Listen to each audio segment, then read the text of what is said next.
Yeah, I kind of like that. I like that a lot. 3-0 on the week, and not against weak teams. That's some pretty stiff competition the Hawks just played. Let's talk about a 3-0 start to 2026. It all starts on New Year's Day.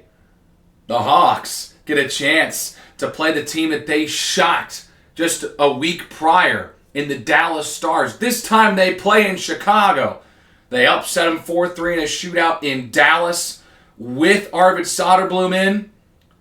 That was a phenomenal win, but coming off of 2 bad losses to end the year does not have you feeling too great about this game in particular. But hey, Hawks played very well. I was very, very pleased with that performance. It starts early in the first. The Hawks go on the power play. Both teams just kind of feeling each other out. Nothing too ridiculous.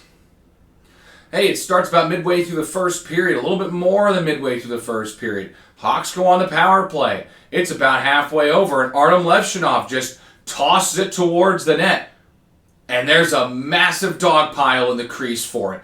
Complete mad scramble. It squeaks out the back of the pile, back towards the blue line. Andrei Burakovsky, who's kind of back behind, ready for that type of a situation, takes possession of the puck and just backhands it right back to Levshunov, who holds, has the patience, and rips it by Jake Ottinger for a 1-0 Hawks lead. Just his second goal of the season. I like that sequence. Being able to win a puck battle in front of the net and reset and catch Dallas off guard and in a bit of panic because they don't know when that shot's coming. Levshunov lets it go, and it goes right by Ottinger to put the Hawks up 1-0. I love to see that one. And then the Hawks would go on the power play to begin the second period. And before really anything can get established, Dallas caught on their back foot. Teuvo Teravainen's just sitting wide open in the slot, one-on-one with Jake Ottinger on a perfect feed. Bang, right by him. Probably got a piece of it, but it squeaks right by. Some crease in Jake Ottinger's body goes in the back of the net. And the Hawks take a 2-1 lead. About 15 seconds into the second period from Teuvo Teravainen. Hey, 2-2 start for the power play. Love to see that. About a minute later, Tyler Bertuzzi gets a great opportunity on Jake Ottinger, but he makes a nice save, a really nice save. Doesn't glove it cleanly, but gets more than enough to send it back away from the net, and the Stars were able to clear it. But with about 10 minutes left in the second period, it's the Hawks losing possession in the offensive zone. Dallas can't clear. It's forced back in by the Hawks defense, and Ilya Mikheyev takes the puck. I've been pretty critical of Ilya Mikheyev. I don't know if I've said it too much on the channel here this season, but he's not been as good as I thought he was going to be, or I don't know. Ilya Mikheyev's not my guy on the team, I will admit. But this was a very nice play from Ilya Mikheyev. I will also concede that. He takes the puck and decides to go wide with it. He takes the long road around Esa Lindell to try and get some leverage, and he moves right around Lindell to get a one-on-one look, a bit of a weird shot angle.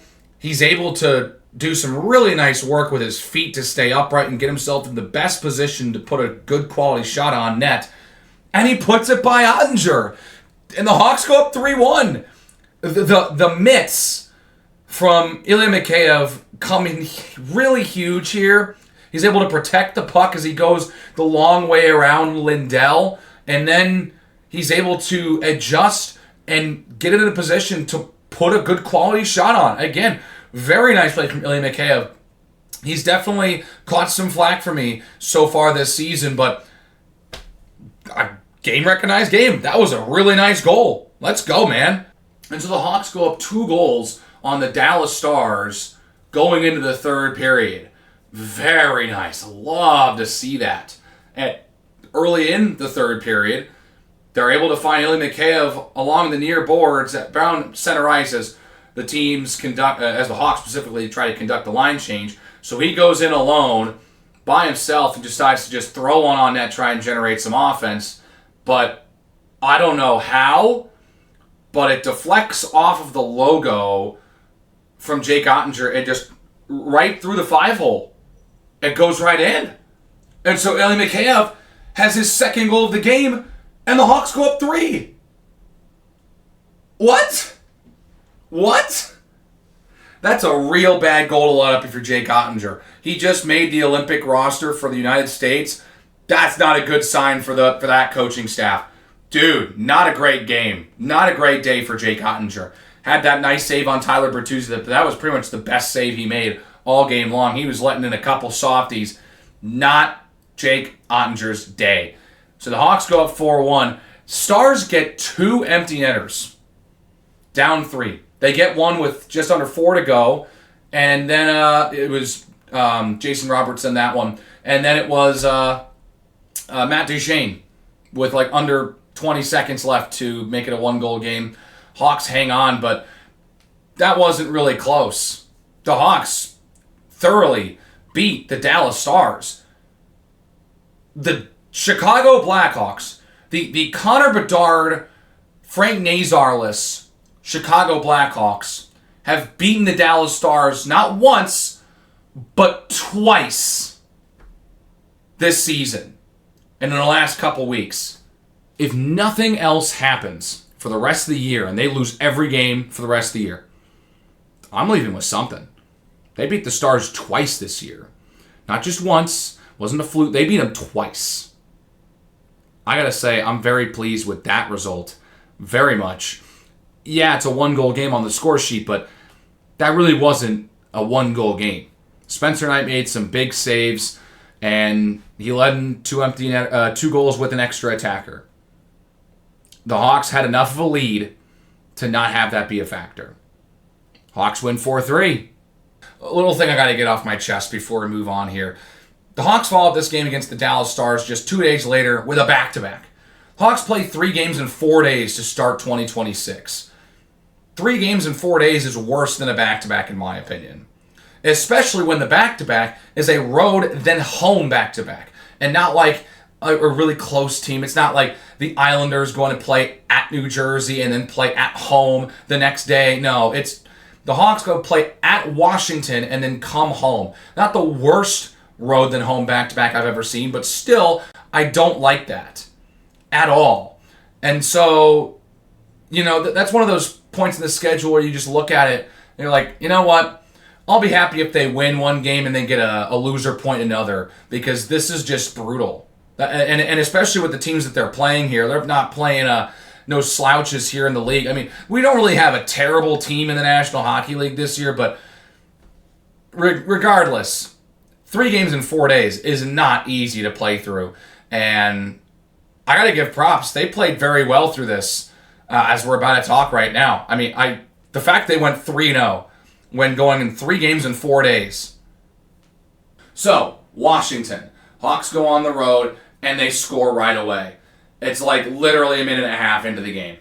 And it's Ilya Mikheyev just circling in the offensive zone, just in front of the blue line, just tosses it to the net, and it's a beautiful deflection from Ryan Donato to put the Hawks up 1-0. And dude, Ilya Mikheyev's having a great week.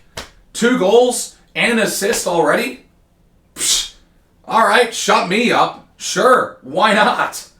Yeah, and then about 4 minutes later, the Caps would tie it up after Spencer Knight gives up a juicy rebound on a kick save to Dylan Strome. He beats him with a pretty decent gap to beat Knight, and then the game's tied at 1. That's the end of the first. And then literally about a minute and a half into the second period, Jason Dickinson finds Ilya Mikheyev behind the defense. What do you know? I'm talking about Ilya Mikheyev again, and like in a good way. Mikheyev then, he slips a little bit and still is able to get the puck on net. It's a good save by Thompson, but, Ilya Mikheyev's behind the defense. He just snuck right by him, and Jason Dickinson with some good eyes to find him. I mean, that pass wasn't even, perfect, too. It was just sitting there for Mikheyev to go get.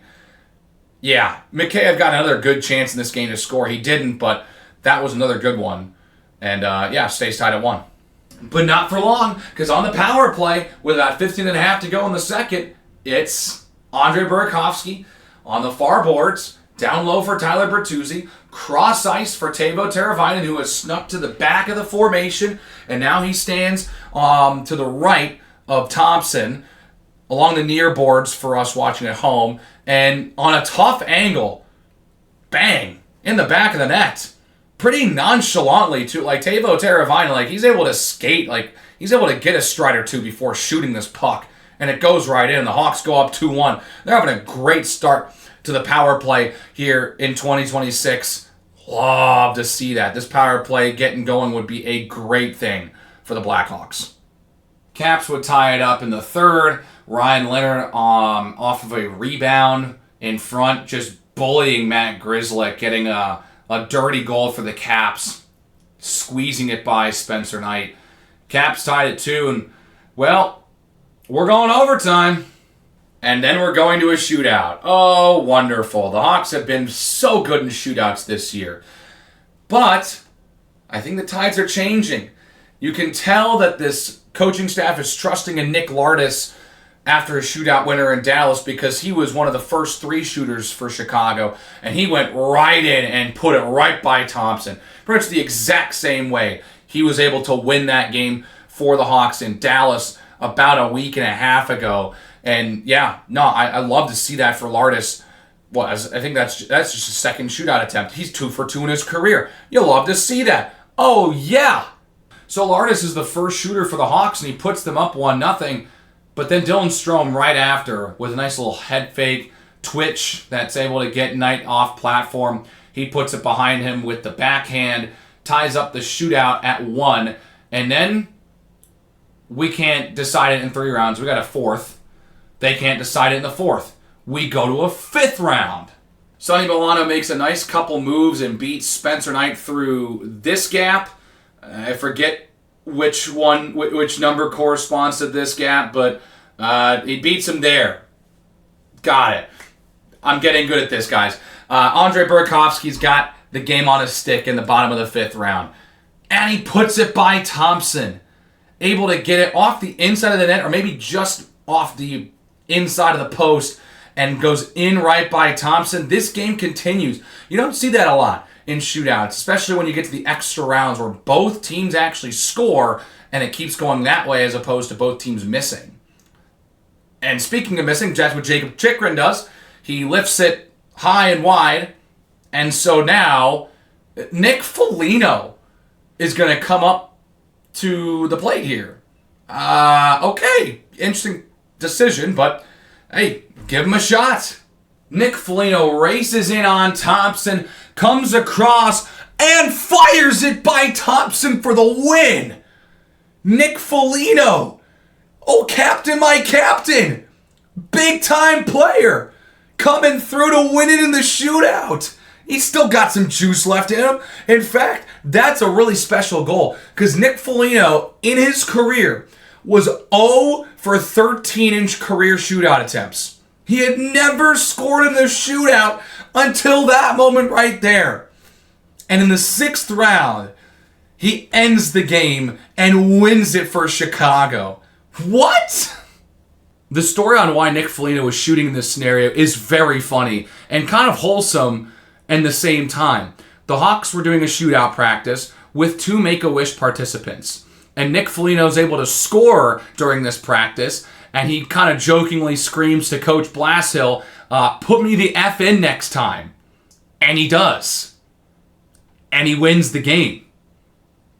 How funny is that? And so after a long game in Washington that went the distance, and not just the distance, but went for longer than the distance, a 6-round shootout, they got to come back home to Chicago and play a game the next day against the Vegas Golden Knights. Nice. A team the Hawks have historically played very well against. And the Golden Knights are, guess what, a good team again this year. Awesome. And so they go down early, about halfway through the first period, but still they are surrender the first goal to a guy named Brandon Saad. Just his 2nd goal of the season. Of course, back in Chicago, where he'll probably be most known for, because he was with some of those teams that won cups. One of the last remaining depth pieces from those cup runs that are still out and playing in the NHL today. And yeah, of course he's going to get a goal in this one. Of course, it's a dirty one too. He's able to get a deflection after it kind of just flutters around for a little bit and gets it through the legs of Soderblom, who, by the way, Arvid Soderblom played a great game in this one. I thought he had a really good game. Hey, it wasn't a super thrilling game, but man, some of the saves both Arvid Soderblom and Akira Schmid were making were really good. Both goaltenders played very well in this one. But the Hawks would tie it up a few minutes after the Sod goal, after Bertuzzi tries a cross-ice pass. It gets rejected, and he ends up passing it behind him to Alex Vlasic, who goes right back to him. He walks right in the circle. Bang, right by Schmid. Tyler Bertuzzi ties it up at 1. Then early in the second, Jack Eichel is able to shake off a defender and get a nice look. But Louis Crevier is doing a nice job preventing him from getting a good shot on Soderblom. He's waiting for Ivan Barbashev. He tries to go to Barbashev. Louis Crevier reads it, gets in front of it, deflects the pass. But it deflects backwards, of course, right to the stick of Mark Stone, who doesn't waste any time. One-timer by Soderblom, 2-1 Vegas. And that would be the score going into the third period. The Knights scored in the first minute of the second, and they would hold that lead throughout the rest of the period. I mean, and through this whole section, there just wasn't a lot going on. And when there was something going on, it was Soderblom and Schmid making nice saves to keep the game where it was at. But once we got to about 8.5 minutes left in the third period, that's where things would change. This line, man, had a really good game. Andre Burakovsky, Ryan Green, and Tyler Bertuzzi. Ryan Green's able to swing it to Burakovsky on the far boards to enter the offensive zone. He's kind of trapped, but ends up finding a cross-ice pass through maybe a pair of legs by a stick. I forget exactly, but Ryan Green gets possession of it. He tries to go to Tyler Bertuzzi, backdoor. Zach Whitecloud able to block it. Green gets it back, tries the same pass again. It gets to Bertuzzi. He whacks at it once or twice, and it crosses the goal line. The game is tied at 2. Tyler Bertuzzi with his second of the game. He's done that so well this year for the Blackhawks. He has been the dependable guy on the backdoor tip-in, and he does it again here. We're tied at 2. And then with about 4 minutes to go in the third period, Jack Eichel's racing in with Brett Howden. Arvid Soderblom makes the initial stop on Eichel, but the tougher save is the second one with Brett Howden coming in behind. And Soderblom shuts the door. One of the best saves of the year for Arvid Soderblom. He keeps the Vegas Golden Knights out. Shuts the door. And we continue. The game heads to overtime. Yes, another extra session game. It feels like the Hawks can't avoid these games right now. This will be the second game in a row and the second day in a row. They played a shootout game against the Isles in their last game of 2025. They played a shootout game against Dallas 2 games before that. They've played a lot of extra hockey. These guys have got to be tired. But it did not take long for what would be the game-winning goal. About a minute into overtime, the Hawks are in the offensive zone, and they've got probably the 2 best forwards that have been playing this week to start 2025, Ilya Mikheyev and Tyler Bertuzzi. And then Artem Levshinov's a great choice for your defensive guy as well. He can be pretty lethal as well. And he just leaves it for Ilya Mikheyev near the blue line, and Mikheyev goes for a stroll. Jack Eichel, who was covering Mikheyev, decides to bail and go to Tyler Bertuzzi, who now heads the other way as they kind of crisscross. Mikheyev does a big circle around the net. And in the process, Tyler Bertuzzi decides to go around the back of the net. He loses Jack Eichel. Mikheyev sees it. And Tyler Bertuzzi, where is he? Where is he going to be? The back door! And he just redirects it into the net. And it crossed the goal line. That's game over. Hawks win. Hawks win. Jack Eichel swiped at it. He tried to get it away, but he was just a little late. Tyler Bertuzzi has a wide open net. Akira Schmid out of position. He puts it in for the natural hat trick, and the Hawks win again. They go 3-0 against Dallas, Washington, and Vegas to start 2026, with 2 of those wins coming in overtime or a shootout. A place where the Hawks have stunk for the entire season up until the last week, apparently. Wow! Now, the ending of this game coincided with the end of my post-game live stream for the Bears-Lions regular season finale on Sunday. So, I ended up watching it, taking a little break, talking about the Bears, and wanted to see what the Hawks were up to. So, take a look at this. I'm watching overtime here. Already. Declan Doyle. I don't think he leaves. It's his first year. It's his first offensive coordinator job. I don't think he leaves. Oh! Yeah! The Hawks win! Tyler Bertuzzi, natural hat trick! Let's go! Let's go! Nice job. That thing barely got across the line. I gotta see this. I don't know. Did that thing get across the line? That looked real freaking close, man. Well, after the sticker that the Bears put on against the Lions, I gotta say that was a pretty nice ending to a otherwise pretty crappy Sunday. And the Hawks, 3-0 in 2026, man. It does not slow down for the Hawks. They've got a really fast start to 2026. They got 4 games in the next 7 days. They get the St. Louis Blues at home. Then it's a home road back-to-back with the Caps coming into Chicago and then traveling the short trip south to Nashville to play the Predators before wrapping up this week of play against the Edmonton Oilers. So it doesn't really slow down for Chicago. But hey, with 3 wins here, to tell you how close the race is in the NHL this year, especially in the Western Conference, those 3 wins that the Hawks had put them 4 points behind of a playoff spot now. We were talking that they were tied or 1 point in front of last place at the end of last week. How much can change in 1 week just by winning 3 games in a row? Kind of crazy like that. So, Hawks are kind of back in it. They're floating right now. But the problem is they've got so many other teams that are hovering around the same area. They've got to catch them. And they've got to try to find ways to win head-to-head against some of these teams to kind of jump ahead of them and do it their own selves. So, yeah. Doesn't slow down for the Hawks coming up, but if they keep playing like this, they're probably going to get tired because they would keep playing in overtime games, but they'd also keep winning to a point until they get tired. But you want to make sure that that they can put some of these teams away a little earlier. That's the only thing I'd like to see them do. So hey, really good start to 2026. 3 wins in a row to start it. If they go 3-1 in the next week or 2-1-1 in the next week, hey, I'll still be pretty happy about where they're going. They're back in this thing. It's not over.